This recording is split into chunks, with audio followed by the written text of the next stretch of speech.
Angie, county legislators approved where over $400 million should go, but they voted against an amendment to include 11 municipalities and school districts in the proposed share of gaming revenue that the county collects from the Oneida Indian Nation.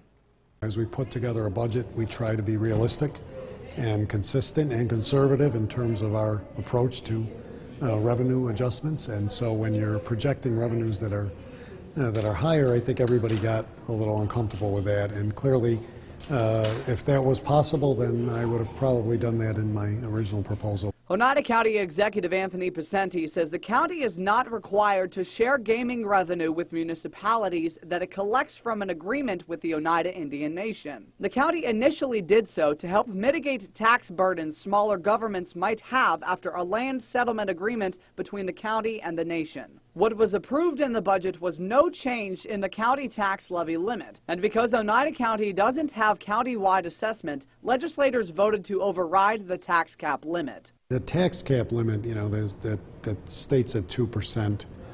The 2% cap that was enacted some years ago is really not 2%. It varies each year. What happened this year is that the additional add-ons to our warrant that goes out. We mentioned the different chargebacks, like the cost of elections, like the cost of education for MVCC gets added on. It moved the cap by about $600,000, which required that vote by this body to authorize that. Other legislation approved includes $3.4 million to go to the Onondaga County Medical Examiner. We eliminated the coroner system here just about 8 years ago or so, and we'll have contracted with Onondaga for their medical examiner service.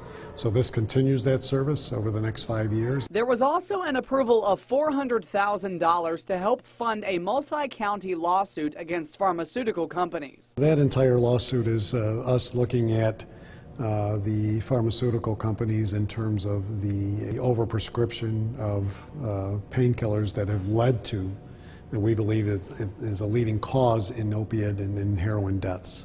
Legislators also approved to extend an agreement with New York State to plow state roads this winter. The county will be reimbursed over $2 million for those services. Reporting, Ben Dennis, Eyewitness News.